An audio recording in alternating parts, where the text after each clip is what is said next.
The following two games were played at the Julius Baer 2024 event, online rapid games with the world's best players included. Magnus Carlsen, Alireza Firouzja, and the list goes on. This particular match was held between Jan Nepomniachtchi, a two-time world finalist against Magnus Carlsen, and Maxime Vachier-Lagrave, who is the strongest French-born player ever. He has been ranked number 2 in the world with a staggering rating of 28.19. He's known for his very sharp Sicilians, amazing ability to calculate, and incredible tactical acumen. In this particular match, he was unbelievably inspired. He was a magician, hence the thumbnail, and was delivering the most unspectacular punishments. But they are really a beauty to see, and I'm here to show them to you. So let's get going.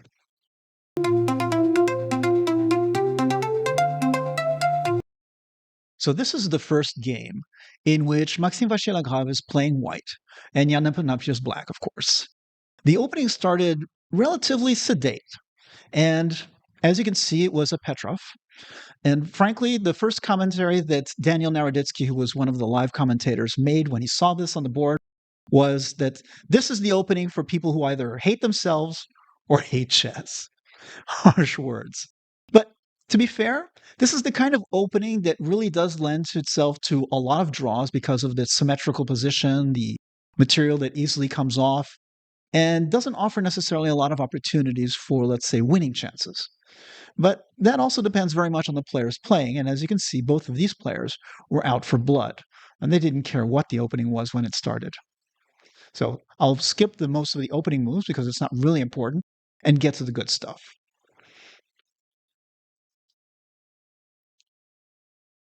So far, pretty normal. And now we're beginning to see there's a little bit of, let's say, dynamism being instilled here with G4. That's not necessarily the quietest move, but it doesn't necessarily mean this is going to become a bloody affair, even though it does. Okay.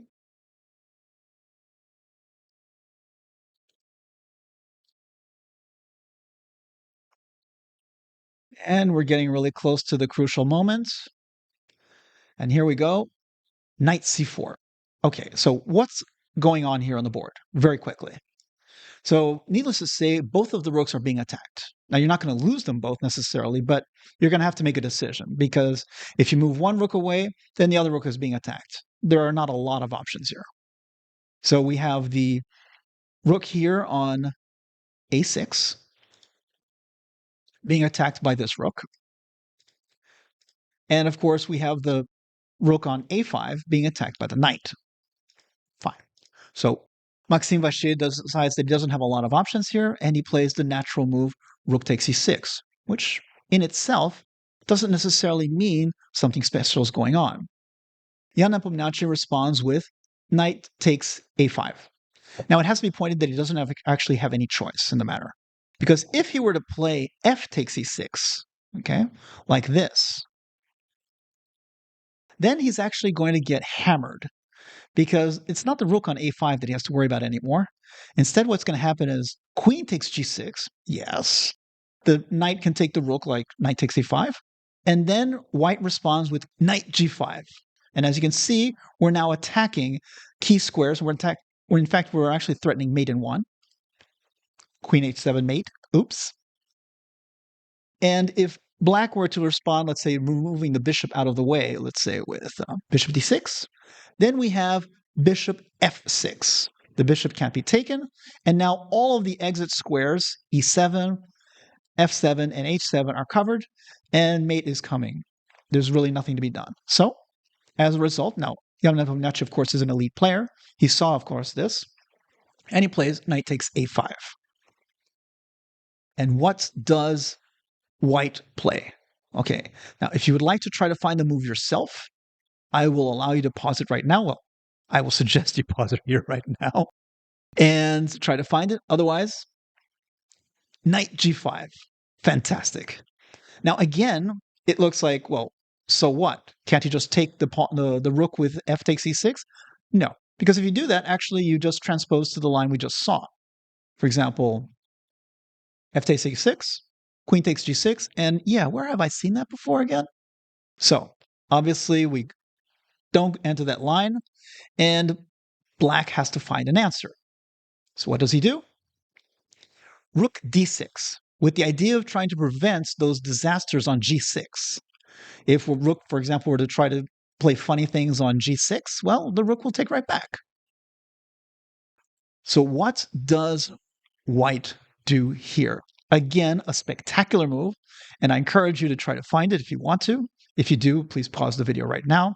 Otherwise, queen g3, an amazing shot. I mean, perfectly calculated continuation. And of course, the threat is queen h4 and mate, just like we saw the other lines. So for example, the queen is threatening to come over here and mate on h7. Now, needless to say, a player like Jan Nepomniachtchi, once he was recovered from his shock at seeing this position on the board, and he realized, of course, by now that, yeah, the writing is on the wall here.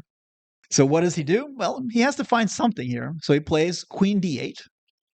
He understands, of course, that he can't take, but he has to play something and try to, stave off defeat if he can.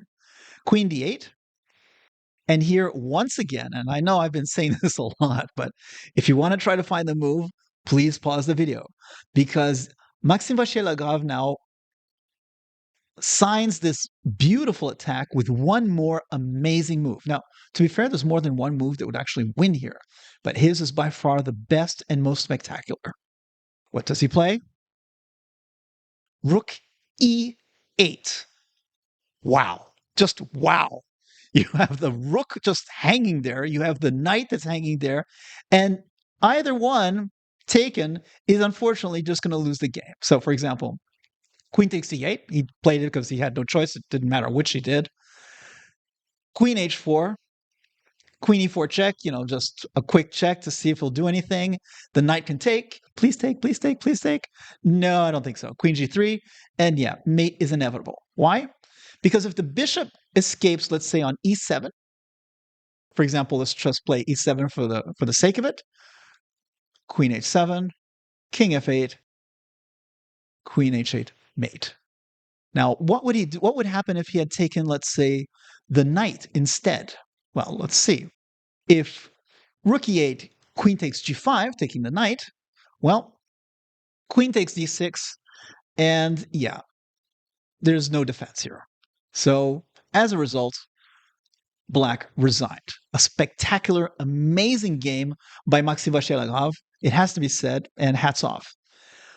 Now, you would say that lightning doesn't strike twice on the same place, or in this particular case, the same match. But yes, it did. In the very next game, Maxime, of course, is now black, and he comes back with an amazing second spectacular sacrificial attack. So let's go right to it. So this is the second game in the match. Right after the first one, they had probably, taken a break for maybe 5 minutes at most. These are online rapid games after all. And Jan Nepomniachtchi, of course, was thinking, well, okay, I got hammered in that first game, but I'm still feeling good. I'm going to come back and strike back in the second game and hopefully prolong the match and maybe overtake him. And of course, Maxime Vachier-Lagrave had other ideas. Now, in the first match, or the first game specifically, they had played a quiet Petrov, which of course didn't stay quiet very long. In this particular game, Jan Nepomniachtchi actually allowed a Sicilian Najdorf poisoned pawn. And what I mean by that is this. Maxime Vachier-Lagrave is famous for playing these ultra-sharp, super theoretical Sicilians. I mean, there was a time when the foremost experts in the world of the Sicilian Najdorf was Fischer, of course, first, or most famously, and then later Garry Kasparov. But theory has changed a lot. And nowadays, these players tend to avoid, well, not those particular players, but players in general tend to avoid these super theoretical lines because, first of all, they're super analyzed by computers. There isn't a lot to get out of it. And it becomes more a debate on who has analyzed it better with the computer and who memorized the lines better as well. Still, it's a rapid game and anything can happen. People are prone to forget things. You don't have time to spend 5 minutes thinking, oh, yeah, remember I had analyzed this up to move 22, whatever. Nothing like that. And of course, probably Nepomniachtchi was hoping for something along those lines. So now to the opening. I will not comment on it other than to say what's happening, in general, because I am not going to claim to be an expert on this in any way or form. Okay, so bishop g5, and this is the starting position of the poisoned pawn line. You can take on b2, needless to say, and of course it's one of these super analyzed lines. You can, of course, allow this or not. And Jan Nepomniachtchi decided to sidestep those particular lines, which are crazy complicated, very well analyzed, and works for both sides. Knight b3, knight bd7, queen d2, etc. A quick comment here. The computers actually say here that black is a little bit better. And it's possible, but I think it's probably pretty balanced still. These lines where you see the bishop locked in on g5, they're not fatal. He's playing on h4 on purpose. He's allowing the bishop to be captured. It's very well analyzed. These lines are very typical of these lines of this variation as well, and exists in other lines of the Sicilian. And as a rule, white is fine. Not all lines, so I'm not suggesting that every time you see this kind of position you should play this, but just saying that this is not the beginning of some incredibly inspired sacrifice. And this is actually the first actual novelty, king b1. Whatever. So we can see that things are progressing pretty fast. Bishop takes f3. Finally, white has managed to open up the g file, which he's obviously hoping to be able to do something with. And needless to say, on the flip side, black has opened up the b file and has ideas of his own against the white king as well. In this particular case, we already know that Maxime Vachier as black is in incredibly inspired form. And of course, we know how that's going to happen. Still, we move forward, and this is the move where everything starts. Okay, now I have to point out that even though the next key move, and feel free to pause it if you want to try to find it, it's not terribly hard to at least guess at, but calculating it is another story altogether. To begin with, I have to be open with you, and it's not going to come as any surprise that I told the computer to please analyze this entire game and tell me what it found. I'd already analyzed a lot of the lines myself, but I was curious to see what it would come up with. And using the tactical analysis mode in ChessBase, usually it'll come up with the main lines, a few variations, an evaluation, and maybe a subvariation or two. Here, however, it decided that the minimum necessary to at least try to make any kind of sense in this position deserved the following. And as you can see, it's an absolute mess of moves and variations. I didn't add anything. This is what it thought was the minimum necessary. Wow. I'm not going to force you to go through all of that. I don't think it's necessary to appreciate what's going on, but it gives you an idea as to the complexity of this position. Now, the move here, and I'll play it right now, was rook takes b2. And black played this, considering all those complications I showed you before. Black played this in 22 seconds, and he's going to be down an entire rook. It's not obvious, believe me. He had to calculate everything here. So, knight takes b2, okay. And of course, the follow-up here is not a big surprise. Knight takes c3 check. King c1. So here, and I'll add something else, both players, according to the computer, played perfect chess. It isn't just Maxime who's in God mode. Even though Jan Nepomniachtchi is obviously getting hammered here again, his defensive moves were all the best. So he put up fierce resistance and was playing as the best he could to save the position. It wasn't enough, but it did add to the overall quality of the continuation. Bishop f6. Yeah, we're not going to discover anything here. We're going to leave the king locked in. You notice that the king is locked in. He can't go anywhere. Both these two squares here are blocked off by the knight. So the knight is actually pretty nice here. But the question is, can you do anything with this? Because we're running out of material here. Is a move like bishop f6 going to be enough? Well, we'll find out very soon, won't we? Knight c4. This is actually the only move, or the best move at the very least. d5, trying to get rid of that knight so we could open up that c file again. Queen h6. Nice try. According to the computer, it's not the very best move, but this is a rapid game. We're already at move 28. I'm telling you right now. And time is running out. D takes c4. Queen takes f6, threatening mate. Queen check. King c2. Yeah, this is razor sharp. I mean, one move, one slip by either side, and it's game over both ways. In many ways, this is still a game of 3 results, as we say. C takes d3 check.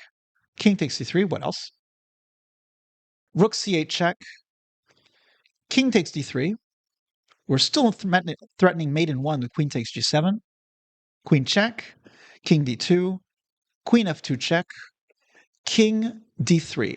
Now, here, black allowed white to get away with a repeated move. And you might say, well, maybe he was running out of time. He didn't have time to calculate all the lines. He missed it. No, he didn't miss anything. He had time on the clock. Basically, Maxime Vachier-Lagrave knew that all he needed was a draw to win this particular match and go to the next stage. And he knew, of course, that Jan Nepomniachtchi had no choice. So this was a chosen mercy move, but not really. Basically saying, I'm letting you get away with a draw, but of course you know very well that I could have mated you if I wanted. So he played queen f3, etc.